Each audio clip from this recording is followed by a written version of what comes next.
Every single morning in America, somewhere between 60 and 100 million people sit down for breakfast. They reach for the bread, they pour the cereal, they don't think twice about it. But here is what almost nobody knows. That one simple thing on your table traveled further than most people ever travel in a year. It survived drought, it survived hailstorms, it survived breakdowns in the middle of the night on a Kansas highway with rain coming in by morning. It was planted by a man who hasn't taken a vacation in 11 years, harvested by a crew running on 4 hours of sleep, tested, graded, loaded, shipped, and milled by people whose names you will never know.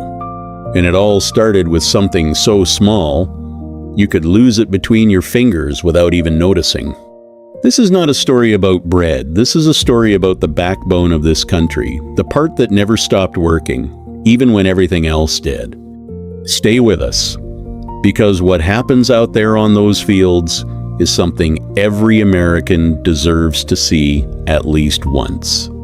It all starts with something so small, you could hold an entire field's future in the palm of your hand.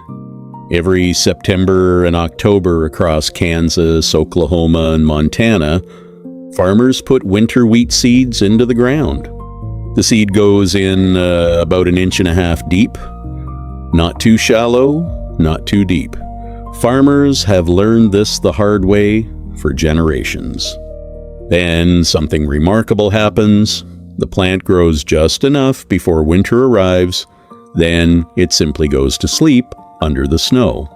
While that farm family sits inside through the cold months, the wheat is waiting, patient, quietly storing energy for what comes next. Come March and April, it wakes back up, and this time it means business. One single kernel can produce a plant with over 50 new kernels. 47 million acres of this are happening across America right now. And every farmer knows what happens next is completely out of their hands. By May and June, the wheat fields of America look like something out of a painting. But don't let the beauty fool you. Modern farmers are watching their crops every single day, drones flying overhead, satellites sending data to their phones. One disease called wheat rust can spread across an entire field in days. Farmers have been fighting it for over 100 years. And then there's the weather. A single hailstorm can flatten a field that took 9 months to grow in about 4 minutes. Drought during the critical grain filling stage means shriveled kernels, less weight, less money, another hard year. The average American farmer is 58 years old.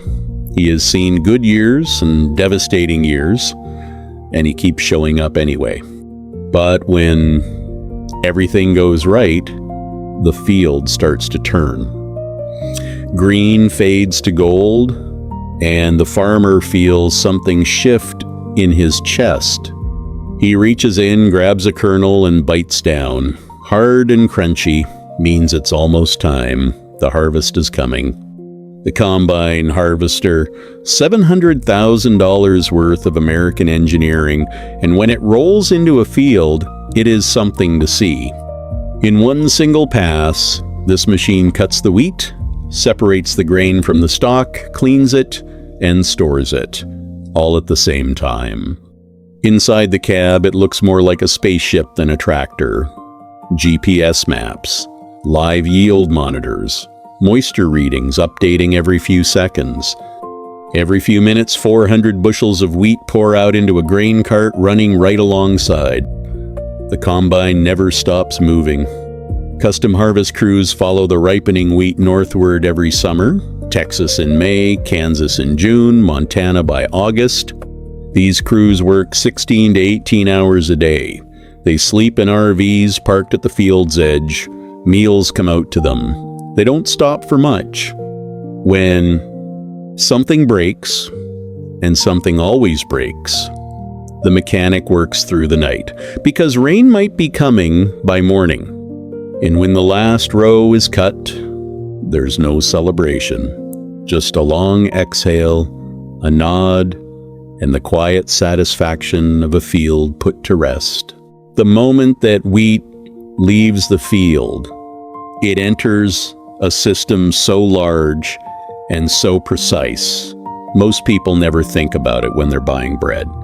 Every small town across the Great Plains has one of those tall concrete towers on the horizon. That's the grain elevator. And right now, it's the center of the universe.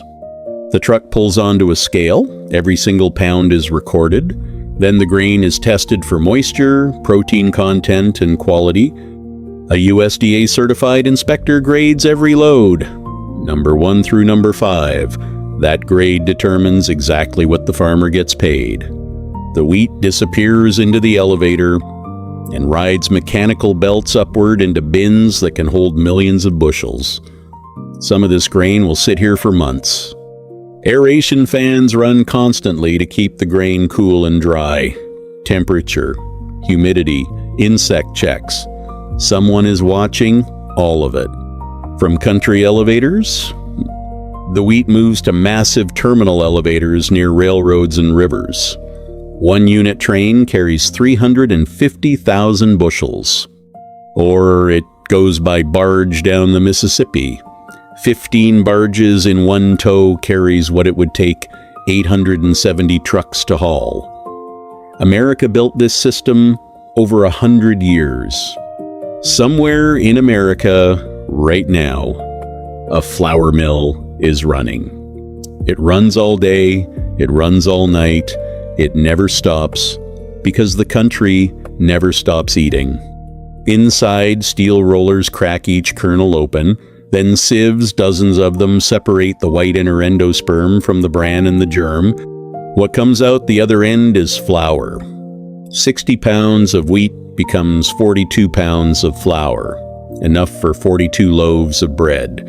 From one single bushel, that flour goes to bakeries, to pizza shops, to pasta factories, to the cereal plant that made your breakfast this morning, and some of it goes to home kitchens, to grandmothers who have been making bread the same way for 50 years, hands that know exactly what the dough is telling them. There is something about a fresh loaf of bread that goes beyond food. It connects you to the soil, to the rain, to the hands of strangers in Kansas. That farmer in Kansas, the one who bit that kernel and nodded. He won't see your table, he won't know your name, but he fed you. Inside America's wheat harvest is something most of us forgot to notice: the quiet, extraordinary work of feeding the world.